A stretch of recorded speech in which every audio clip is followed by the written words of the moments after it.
Hello guys, Telugu fandom ఛానల్‌కి స్వాగతం, సుస్వాగతం. రీసెంట్‌గా హాలీవుడ్‌లో చాలా ఫ్రాంచైజీలు, ఇంకా పెద్ద పెద్ద సినిమాటిక్ యూనివర్సెస్ కూడా వచ్చాయి. మనందరికీ తెలుసు.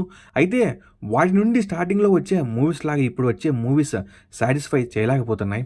కానీ రీసెంట్‌గా వచ్చిన ప్రీడేటర్ కిల్లర్ ఆఫ్ కిల్లర్స్, ఇంకా ప్రీడేటర్ బ్యాడ్‌ల్యాండ్స్ చూసిన తర్వాత సైలెంట్‌గా ఈ ప్రీడేటర్ ఫ్రాంచైజ్ మెల్లగా అన్నిటిని పక్కకు దొబ్బి ఇది బాగా రైజ్ అవుతుంది.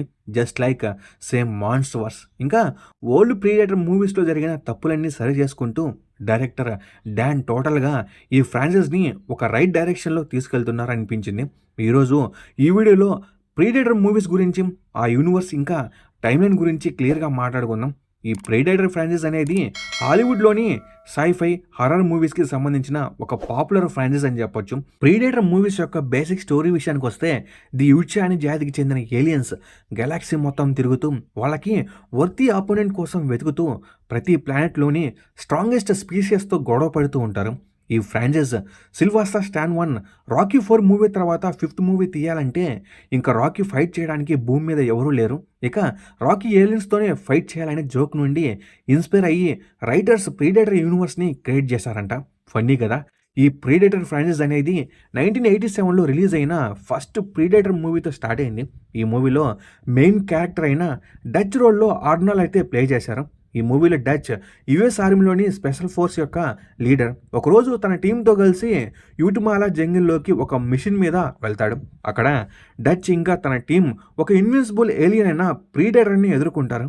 తన టీం మొత్తం చనిపోయినప్పటికీ ఆ మూవీలో లాస్ట్లో డచ్ ఆ ప్రీడేటర్ని చంపేస్తాడు. ఆ తర్వాత వచ్చిన ప్రీడేటర్ మూవీస్లో ఆర్నాల్డ్ ప్లే చేసిన డచ్ క్యారెక్టర్ ఎక్కడా కూడా మనకు కనిపించదు. దీని తర్వాత ప్రీడేటర్ 2 మూవీ స్టోరీ విషయానికి వస్తే, ఈ మూవీలో 1997 లాస్ ఏంజల్స్లో జరిగిన ఈవెంట్స్ని చూపిస్తారు. ఈ మూవీలో ప్రీడేటర్ గ్యాంగ్స్టర్స్ అండ్ పోలీస్ ఆఫీసర్ని చంపుతుంది. ఈ మూవీని ఫస్ట్ పార్ట్లో కాకుండా మూవీ యొక్క వరల్డ్ని ఇంట్రడ్యూస్ చేయడానికి వాడుకున్నారు. ఇంకా ట్రోఫీ రూమ్ని చూపించారు. ఏలియన్ యూనివర్స్లో క్రాస్ ఓవర్కి సెటప్ చేశారు. కాబట్టి ఈ ఫ్రాంచైజ్లో ఇది ఒక ఇంపార్టెంట్ అయిన మూవీ అని చెప్పొచ్చు. ఈ మూవీ తర్వాత ప్రీడేటర్స్ మూవీ స్టోరీ విషయానికి వస్తే, ఈ మూవీ 2010లో రిలీజ్ అయింది. ఇందులో స్టోరీని కంప్లీట్గా ఒక డిఫరెంట్ ప్లానెట్ మీద సెట్ చేశారు. ఈ మూవీలో చాలా రకాల ఏలియన్స్ని చూపించారు. అలానే ప్రీడేటర్స్ని క్లాసికల్ ప్రీడేటర్స్, ఇంకా సూపర్ ప్రీడేటర్స్గా డివైడ్ చేశారు. క్లాసిక్ ప్రీడేటర్స్ అంటే చేతిలో ఆయుధం కానీ లేకపోతే ఎవరిని చంపవు. కానీ సూపర్ ప్రీడేటర్స్ టోటల్గా రివర్స్. ఈ రూల్స్ ఏమీ కూడా అవి పాటించవు. ఈ మూవీ స్టోరీ ఏంటంటే, ప్రీడేటర్స్ ఒక స్కిల్డ్ ఫైటర్స్ గ్రూప్ని కిడ్నాప్ చేసి ఆ డిఫరెంట్ ఏలియన్ ప్లానెట్ మీదకు తీసుకువెళ్ళి అక్కడ జరిగే గేమ్స్లో పెళ్లిలాగా వదిలేస్తారు. అక్కడ నుంచి వాళ్ళు ఎలా తప్పించుకున్నారనేదే స్టోరీ. నెక్స్ట్ 2018లో వచ్చిన ద ప్రీడేటర్ మూవీ స్టోరీ విషయానికి వస్తే, ఈ మూవీలో మెయిన్ స్టోరీ ఏంటంటే, అనుకోకుండా ఒక ప్రీడేటర్ షిప్ భూమి మీద క్రాష్ అయ్యి ల్యాండ్ అవుతుంది. ఆ తర్వాత చాలామంది సైంటిస్టులు ఆ షిప్లో దొరికిన ప్రీడేటర్ పైన ఎక్స్పెరిమెంట్ చేస్తూ ఆ ప్రీడేటర్ గురించి తెలుసుకుంటూ ఉంటారు. ఇంకా హ్యూమన్ టెక్నాలజీని ఆ ప్రీడేటర్తో కలిపి ఒక కొత్త రకం ప్రీడేటర్ని క్రియేట్ చేయాలని చూస్తారు. కానీ అప్పుడు ఇంకో ప్రీడేటర్ వచ్చి దాన్ని అడ్డుకుంటుంది. ఇంకా దాన్ని హ్యూమన్స్ ఎలా ఆపారు అనేది ఈ మూవీ యొక్క స్టోరీ. ఈ మూవీ ఎండింగ్లో మనుషులు తయారు చేసిన అప్గ్రేడెడ్ ప్రీడేటర్ని చూపిస్తారు. దీనికి హీలింగ్ పవర్స్ కూడా ఉంటాయి. కానీ ఈ మూవీ తర్వాత దానికి కంటిన్యూషన్గా ఏ మూవీ రాలేదు. ఎందుకంటే నాకు తెలిసినంత వరకు ఈ ఫ్రాంచైజ్లో వచ్చిన దీనికంటే వరస్ట్ మూవీ ఇంకోటి లేదు. ఇదే ఫ్రాంచైజ్లో లాస్ట్ మూవీ ఇదే కాకుండా ఇదే యూనివర్స్కి సంబంధించిన ఏలియన్ వర్సెస్ ప్రీడేటర్, ఏలియన్ వర్సెస్ ప్రీడేటర్ 2 లాంటి క్రాస్ ఓవర్ మూవీస్ కూడా వచ్చాయి. అయితే వీటితో మనకు అంత అవసరం లేదు. ఇంకా ఫైనల్గా కొన్ని సంవత్సరాల తర్వాత 2022లో రిలీజ్ అయిన మూవీతో ఈ ఫ్రాంచైజ్ని సాఫ్ట్ రీబూట్ అయితే చేశారు.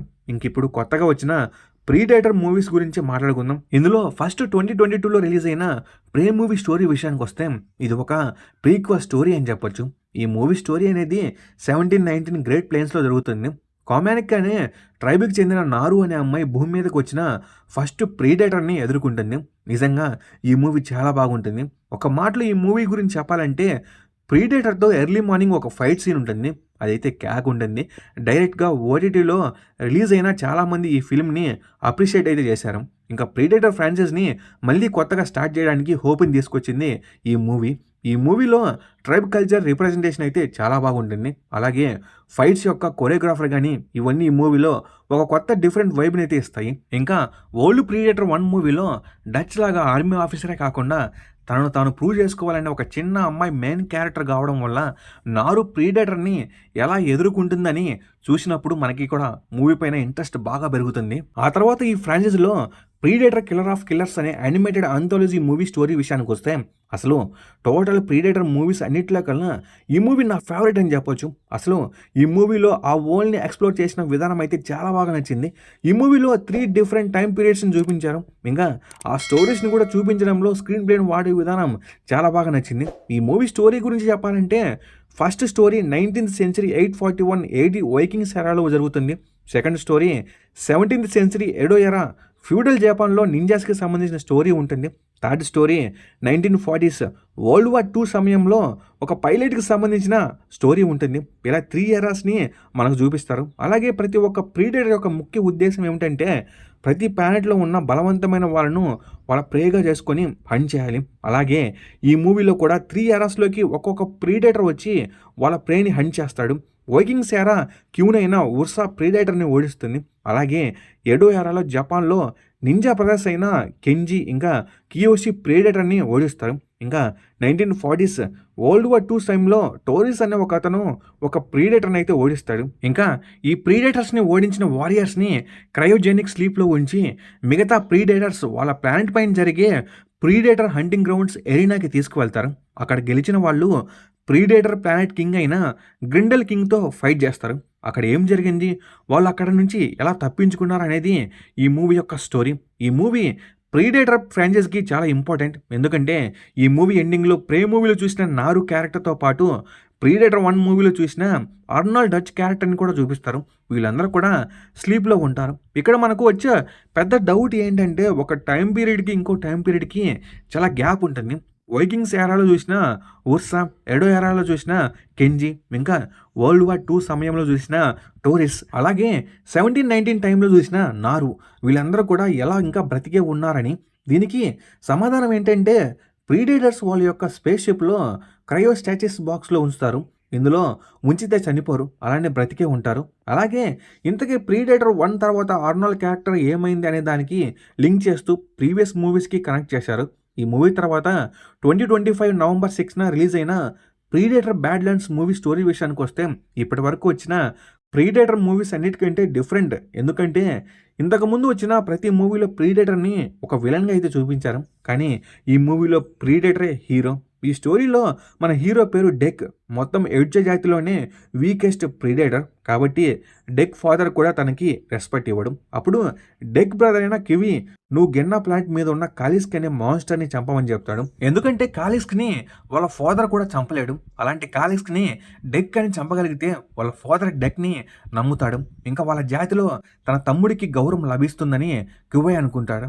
ఇక్కడ మీకు ఇంకో విషయం కూడా చెప్పాలి. ఏంటంటే ఈ ప్రీడేటర్ జాతిలో వీకెస్ట్ అయిన ప్రీడేటర్కి బ్రతికే అర్హత ఉండదు. అలా డెక్ని తన ఫాదర్ కివైతో చంపమని చెప్తాడు.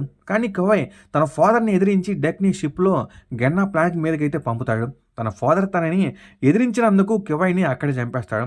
కాబట్టి డెక్ ఎలాగైనా కాలిక్స్ని చంపి మళ్ళీ తన ప్లానెట్కి తిరిగి వచ్చి తన బ్రదర్ చావుకి ప్రతీకారం తీర్చుకోవాలని అనుకుంటాడు.